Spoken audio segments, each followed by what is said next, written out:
Hello friends. People missing in Delhi. Delhi में एक महीने में 807 लोग लापता हो गए और लापता होने वालों में ज़्यादातर बच्चे और महिलाएं हैं। तो आज हम इस टॉपिक पर बात करेंगे कि जो हमारी राजधानी है दिल्ली, उसमें जो लोग हैं वो बहुत ही ज़्यादा लोग गायब हो रहे हैं और उनका कुछ भी पता नहीं चल रहा कि लोग कहाँ जा रहे हैं। उससे भी बड़ी बात ये है कि जब गायब होने वालों में सबसे ज़्यादा बच्चे और महिलाओं में भी जो छोटी उम्र की लड़कियां वो गायब हो रही हैं। तो इसमें बहुत ज़्यादा मतलब प्रॉब्लम हो सकती है। ये भी शक होता है कि आखिर लड़कियां कहाँ जा रही हैं, लड़कियों को कोई ट्रैफिकिंग तो नहीं हो रही है। तो आज हम इस टॉपिक पर बात करेंगे। पुलिस भी ढूंढ रही है, बहुत कम ही लोगों का पता चल रहा है। ज़्यादातर लोग जब गायब हो जा रहे हैं या खो जा रहे हैं तो उनका मिलना मुश्किल है। तो आज हम इस टॉपिक पर बात करेंगे। दिल्ली पुलिस ने भी कुछ बातें कही है, उसके बारे में भी देखेंगे। आज हम देश की राजधानी दिल्ली में साल 2026 की शुरुआत सुरक्षा व्यवस्था पर गहरे सवाल खड़े कर रही है। नए साल के शुरुआती महज 27 दिनों के भीतर ही शहर से 807 व्यक्ति रहस्यमयी ढंग से गायब हो गए हैं, क्योंकि इनका कुछ पता ही नहीं चल रहा कि गायब हो कहाँ से रहे हैं, कैसे हो रहे हैं। सरकारी आंकड़ों का विश्लेषण करें तो यह भयावह, यानी कि ये जो नंबर है या ये जो संख्या वो और भी ज़्यादा आ रही है, भयावह तस्वीर सामने आती है कि दिल्ली में हर दिन औसतन 27 लोग अपने घरों से लापता हो रहे हैं। यानी कि आप सोच सकते हैं कि ये नंबर कितना ज़्यादा है कि एक दिन में 27 लोग अगर गायब हो रहे हैं, उसमें भी लड़कियां और बच्चे ज़्यादा हैं। तो बच्चे कहाँ जा रहे हैं, लड़कियों को कहाँ लेके जाया जा रहा है, ये सब सोचने वाली बात है और काफ़ी चिंता करने वाली बात है कि आखिर ये हो का क्या रहा, वो भी हमारी राजधानी में।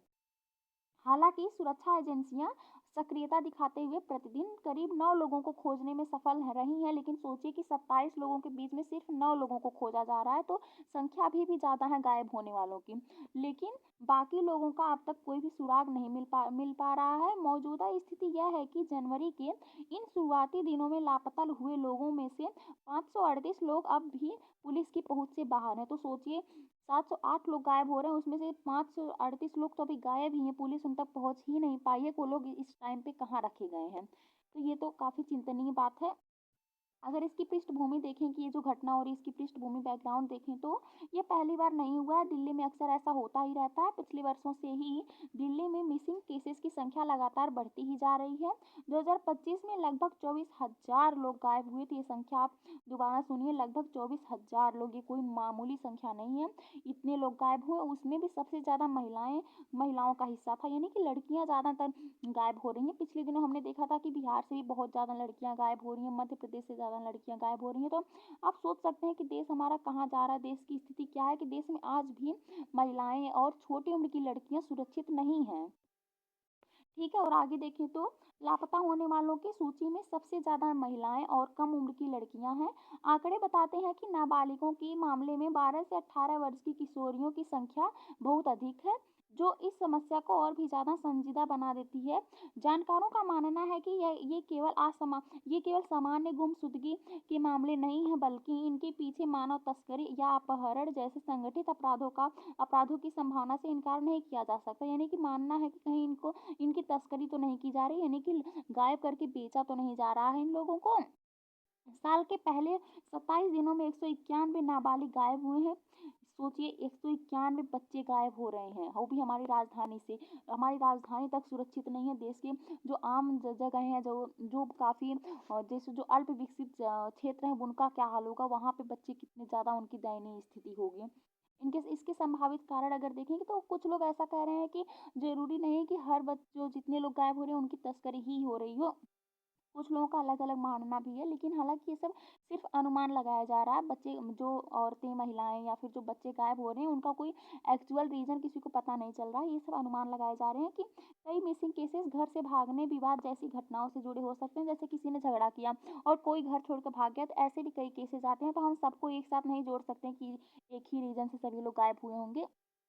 हो सकता है कुछ केसेस ऐसी घटनाओं से भी हों, जो लोग घर से भाग गए हों या फिर विवाद की स्थिति, झगड़ा हो गया तो घर से निकल गए, ऐसी स्थितियां भी हैं। लेकिन ज़्यादातर लोग गायब हो रहे हैं, किडनैप हो रहे हैं। बच्चों और महिलाओं का अनुपात ज़्यादा होने के कारण शोषण जैसी चिंताएं उठ रही हैं कि कहीं उनका शोषण ना हो रहा हो उन्हें ले जाकर। ठीक है, इसके कुछ कारण शहरी जीवन की चुनौतियाँ भी बताई जा रही हैं, जैसे बेरोज़गारी, सामाजिक अलगाव या डर। जैसे कुछ लोग होते हैं ना कि बेरोज़गारी होती है तो काफ़ी सेम महसूस करते हैं, काफ़ी शर्म महसूस करते हैं, वो अलग होना चाहते हैं, दूर भाग जाते हैं, तो उसे उनकी भी हो सकता है गायब होने की रिपोर्ट लिखाई गई हो, तो इसलिए ये रिपोर्ट ज़्यादा दिखाई जा रही है कि बहुत ज़्यादा लोग गायब हो रहे हैं। तो इनके कई सारे रीज़न हो सकते हैं। पुलिस और समाधान की बात करें अगर कि पुलिस क्या कह रही है और इसकी ये जो गायब हो रहे हैं लोग, इससे बचने के समाधान क्या-क्या हो सकते हैं, तो कुछ ऑपरेशंस और अभियान से जो खोए हुए लोग हैं, उनको परिवार से मिलाया गया है, दिल्ली पुलिस ऐसा कह रही है। सीसीटीवी और समाधान इसकी अगर देखें तो सीसीटीवी वाहनों की खोज की जा रही है, डाटा कलेक्शन किया जा रहा है और स्टेशनों पर प्रसार और संपर्क बढ़ा दिया गया है कि अगर कोई दिखे तो उन्हें पकड़ा जा सके और उनके परिवार से मिलाया जा सके। ये तो दिल्ली पुलिस कह रहे हैं यहाँ की।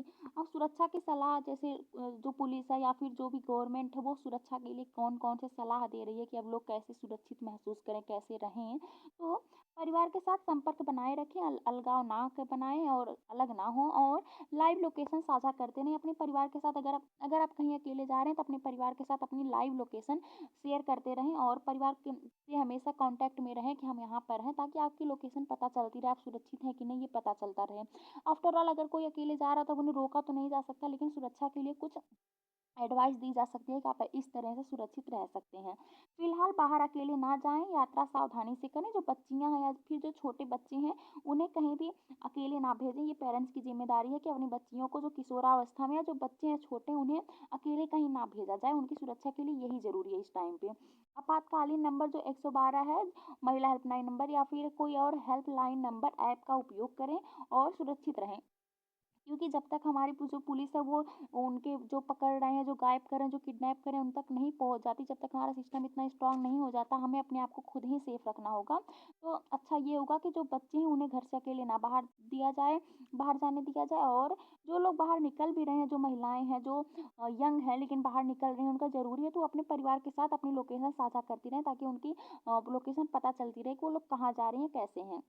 आपातकालीन नंबर पे फ़ोन करके अपने आप को आप बचाने की कोशिश कर सकते हैं। इसके कुछ सामाजिक प्रभाव अगर देखें कि ये जो लोग गायब हो रहे हैं उनका सामाजिक प्रभाव क्या पड़ रहा है, तो सबसे पहले तो इस तरह के आंकड़े सामाजिक स्तर पर भय, अनिश्चितता और माता-पिता की चिंता को बढ़ाते हैं। आप सबने देखा होगा कि हमारा जो भारत है, वैसे भी महिलाएँ को सुरक्षित रखने के लिए कुछ ज़्यादा प्रावधान ऐसे हम देखते नहीं हैं अपने आस-पास। कानून तो है लेकिन वो लागू नहीं होती और जो माता-पिता अक्सर अपने बच्चों को बाहर, खासकर बच्चियों को बाहर पढ़ने के लिए नहीं भेजते हैं।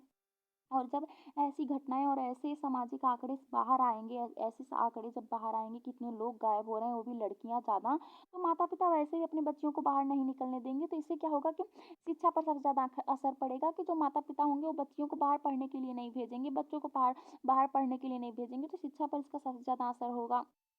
दूसरी बात, जो लड़कियाँ होंगी अगर उनको उनके किडनैप करने की जो घटनाएँ वो ज़्यादा बढ़ेंगी, तो सभी लोग अपनी बच्चियों को, अपनी लड़कियों को घर में बंद करके रखना शुरू कर देंगे और ये हमारे समाज के लिए बिल्कुल भी अच्छा नहीं है। महिलाओं और बच्चों की सुरक्षा बहुत ही पर गंभीर सवाल खड़े हो रहे हैं। आफ्टर ऑल लोग सुरक्षित महसूस कैसे करें? कोई बच्चा स्कूल गया, उनके माता-पिता को चिंता हमेशा लगी ही रहेगी जब ऐसी घटनाएँ होंगी। तो कोई लड़की बाहर काम कर रही है, बाहर पढ़ रही है, तो उनके माता-पिता गाँव में हैं, तो कितनी ज़्यादा चिंता की बात है कि वो लोग कैसे अपने आप को सेफ फ़ील कराएँ, ठीक है? अगर देखें कि दिल्ली जैसे बड़े शहर, बड़े नगर में सुरक्षा उपायों और ट्रैकिंग सिस्टम को और भी मजबूत करने की ज़रूरत है, क्योंकि जब दिल्ली हमारी राजधानी है, वहाँ पर ऐसी घटनाएँ हो रही हैं, तो गाँव में और भी ज़्यादा ये चीज़ें बढ़ सकती हैं। तो ये तो कुछ समाधान हो गए और अगर देखें कि ये जो घटना है, इसका निष्कर्ष क्या है, तो फ़र्क साफ दिखता है कि महिलाएँ और लड़कियाँ सबसे ज़्यादा प्रभावित हो रही हैं और शोषण का सबसे ज़्यादा संभावना इसमें दिखाई दे रही है। जनवरी के पहले 15 दिनों को 3 हिस्से में बाँटकर अगर देखें तो हर दिन लगभग 5 लोग लापता हो रहे हैं और ये मामले लगातार बढ़ते ही जा रहे हैं घटने की बजाय। पुलिस की जो कार्रवाई है वो धीमी है इतनी कि ये मामले बढ़ते जा रहे हैं, घट नहीं रहे हैं, कोई भी पकड़ में नहीं आ रहा। महिलाओं और बच्चों के लिए प्रैक्टिकल पॉइंट क्या हो सकता है, तो इमरजेंसी नंबर को हमेशा मतलब अपने पास रखें और डायल करें जब भी आपको कोई प्रॉब्लम फील हो और लाइव लोकेशन अपने परिवार के साथ साझा करते रहें, अवेयर रहें और लोगों को और अवेयर करें कि लोगों में ये बात फैलाएँ, बताएँ कि ऐसी घटनाएँ हो रही हैं, अपने आप को सुरक्षित रखें और सुरक्षा पर फ़ोकस करें, ठीक है? तो आज के लिए इतना ही, उम्मीद है जो आपको बताया गया वो आपको समझ में आया होगा। Thanks for watching.